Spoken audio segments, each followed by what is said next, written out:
Bonjour à tous, j'espère que vous allez bien. Aujourd'hui on se retrouve pour une nouvelle vidéo parfumée qui va célébrer le retour des beaux jours puisque je vais vous présenter aujourd'hui 6 parfums parfaits pour le printemps. Au programme il y aura pas mal de fleuris puisque moi le printemps ça me fait tout de suite penser à des arbres en fleurs et aux rayons de soleil, mais n'hésitez pas à me dire en commentaire si le printemps vous évoque autre chose comme odeur. Il y aura aussi un Hespéridé et même un gourmand. Et au niveau des marques, il y aura à la fois des marques de niche et aussi un parfum grand public que l'on peut facilement trouver chez Sephora et qui mérite vraiment le coup d'œil, et aussi un parfum tout petit prix. Donc si ça vous intéresse, je vous invite à rester avec moi jusqu'à la fin de la vidéo. J'espère que ça va vous plaire.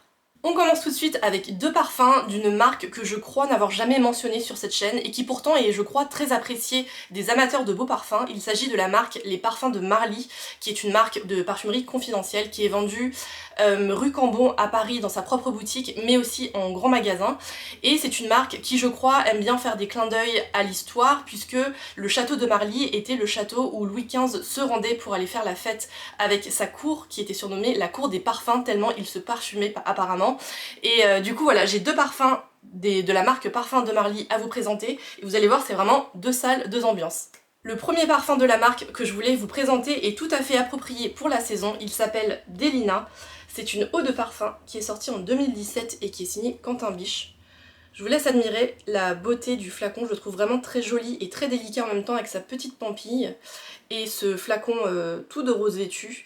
Tous les flacons de la marque sont un peu dans cette lignée-là, je les trouve vraiment très beaux, tout du moins les parfums féminins de la marque. Et c'est un parfum floral qui est décrit par la marque comme un bouquet charmant. En tête, il y a de la bergamote, du litchi et de la rhubarbe. En cœur, il y a de la rose turque, de la pivoine et de la vanille. Et en fond, il y a du cachemiran, du musc et du vétiver. Et tout ça, ça donne un parfum qui est floral fruité, à la fois rond et très lumineux.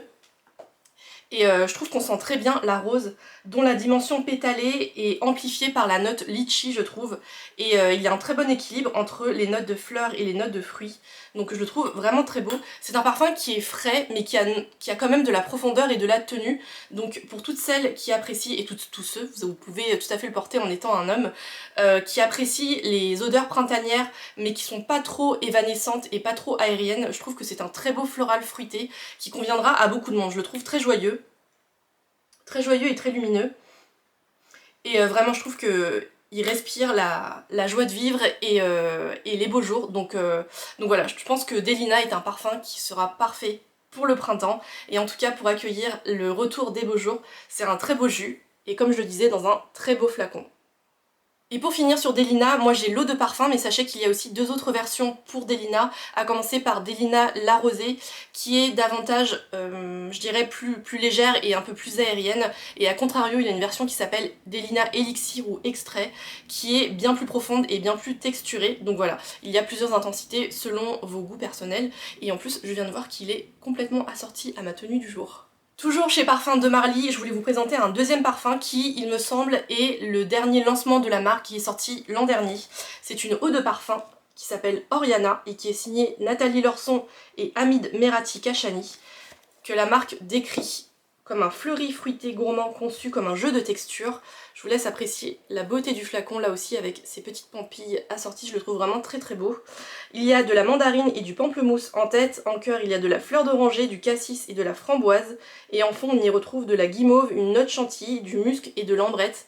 Et laissez-moi vous dire que ce parfum c'est une gourmandise parfaite pour le printemps. Je trouve que ça sent exactement comme une guimauve à la fleur d'oranger. Et de la même manière qu'un chamallow, il y a le côté sucré et gourmand évidemment, mais aussi une texture qui reste aérienne et moelleuse qui du coup l'empêche d'être trop écœurant ou trop gourmand. Les assidus de ma chaîne savent que je n'aime pas trop les parfums gourmands, c'est un peu la famille, la facette olfactive qui me plaît le moins. Mais j'ai l'impression que j'arrive à sortir progressivement de ma zone de confort puisque j'ai l'impression de vous parler de plus en plus souvent de parfums gourmands qui me plaisent, et en l'occurrence celui-ci est un très beau parfum gourmand qui est contrebalancé, enfin qui est pas contrebalancé mais qui est bien équilibré grâce à la note fleur d'oranger qui lui apporte beaucoup de luminosité et aussi pas mal d'envolée. Donc voilà, ça c'est un très beau parfum fleuri gourmand parfait pour le printemps qui ravira les amateurs de parfums gourmands, et tous les autres également, n'hésitez pas à aller le sentir puisque celui-là c'est un bonbon. Et pour finir sur Parfums de Marly, je dois vous prévenir que c'est une marque de beaux parfums qui coûte assez cher. Mais par exemple pour Delina, sachez qu'il y a un format 10 ou 15 ml qui a du coup un prix bien plus accessible que ce flacon de 75 ml qui me semble coûte un peu plus de 200 €. Pour Oriana il n'y a pas de format mini, mais sachez que ces deux parfums sont disponibles dans un kit découverte de la marque qui coûte 35 € et dont le prix vous est remboursé si vous achetez un parfum full size par la suite. Mais en tout cas si vous avez un corner Parfums de Marly dans un grand magasin près de chez vous, n'hésitez pas à les sentir, ces deux parfums qui sont vraiment parfaits pour le printemps.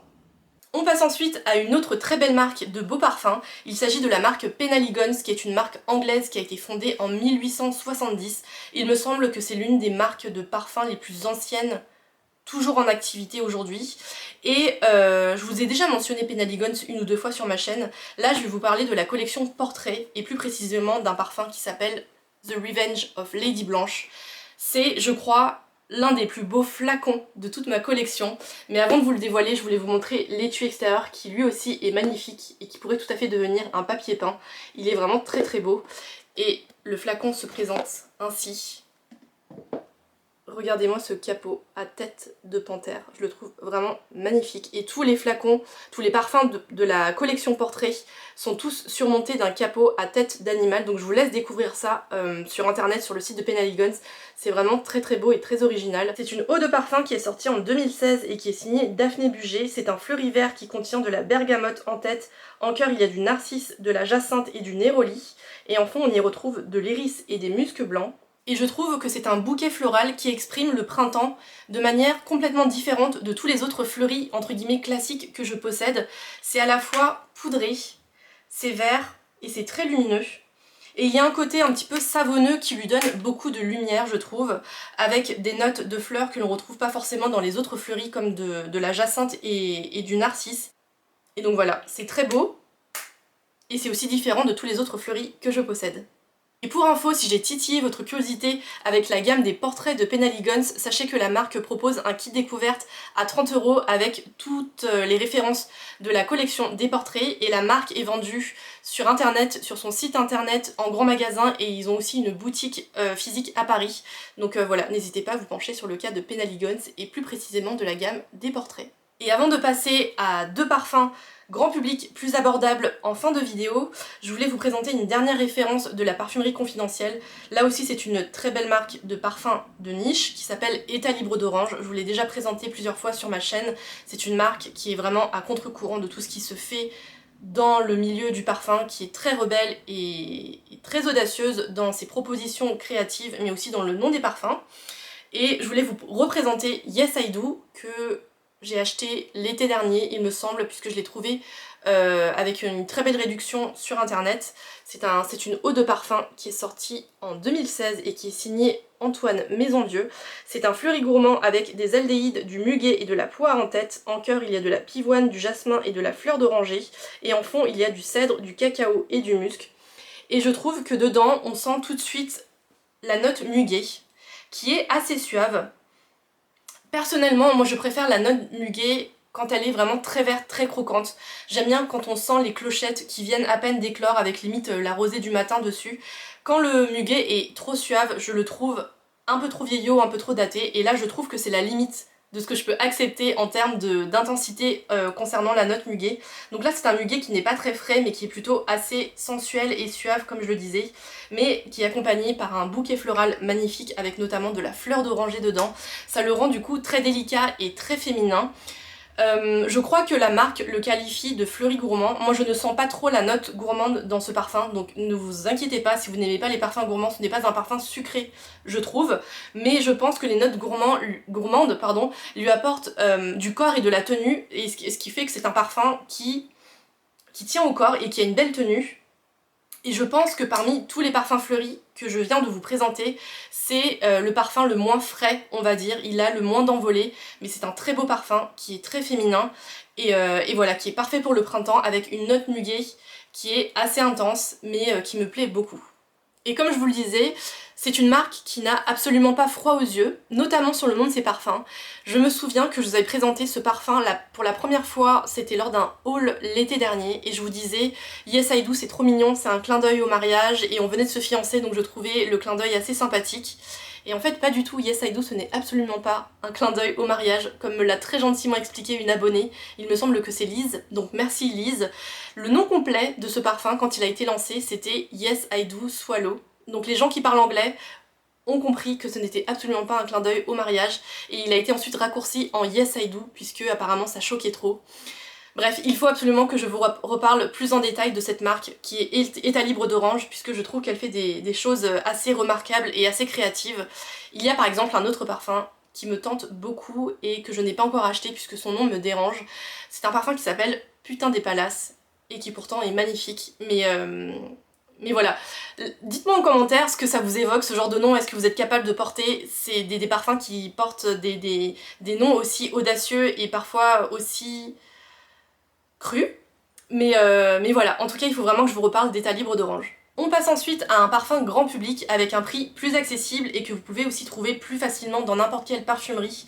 Et il s'agit de l'eau de Givenchy, qui est une eau de toilette qui est sortie en 2018 et qui est signée François Demachy, qui est l'ancien nez de la maison Dior. Et c'est un Hespéridé fleuri, avec en tête des notes de bergamote et de mandarine. En cœur, il y a de la fleur d'oranger, du néroli et du petit grain. Et en fond, on y retrouve des muscs blancs et du cèdre. Et la marque décrit ce parfum comme une néocologne musquée. Et je trouve que ça résume bien l'odeur de ce parfum, qui sent extrêmement bon la fleur d'oranger, et qui en même temps est très fraîche et très lumineuse. Toutes les notes sont travaillées en délicatesse et en légèreté. C'est un parfum qui est limpide, qui est aérien et qui est lumineux. Et vraiment je le trouve très très beau. Ça sent fort la fleur d'oranger, donc il faut aimer cette note, mais vous savez que moi je suis une amoureuse de la fleur d'oranger.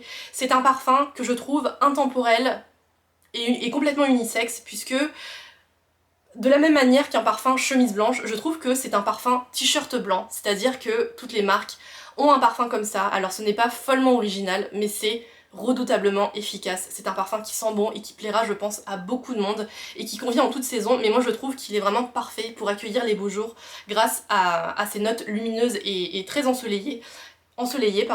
Et donc voilà, c'est un très beau parfum que vous pourrez retrouver dans n'importe quel Sephora, je pense.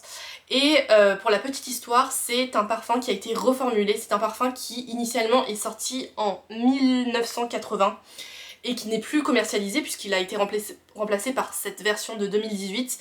Je sais qu'il y a beaucoup d'amateurs de beaux parfums qui n'étaient absolument pas ravis de voir leur parfum iconique remplacé par cette néocologne musquée qu'ils trouvaient un petit peu fade par rapport à la version originale. Moi je n'ai pas senti la version originale, donc écoutez, moi je trouve cette version moderne très belle et très lumineuse. Je la trouve même un tout petit peu régressive grâce à la note fleur d'oranger qui apporte beaucoup de réconfort et en même temps beaucoup de lumière. Et pour info, sur le site de Fragrantica, qui est un excellent site sur le parfum, si vous voulez y faire un tour, c'est vraiment... comment on pourrait appeler ça? Fragrantica, c'est à la fois des fiches produits, avec à la fois des informations sur le parfum, la date de sortie, le nez qu'il a signé, les notes que contient le parfum, et c'est aussi un espèce de forum, puisque les gens sont invités à laisser leurs avis sur les parfums en question en commentaire, et je trouve ça toujours très intéressant de voir comment le parfum est perçu par différentes personnes qui ont différents goûts. Et je sais que l'eau de Givenchy, beaucoup de personnes trouvent qu'il y a une filiation avec soit Cologne indélébile de Frédéric Malle, soit Neroli Portofino de Tom Ford. Donc si ce sont deux parfums que vous avez déjà sentis et qui vous plaisent, bah écoutez, n'hésitez pas à les sentir, l'eau de Givenchy.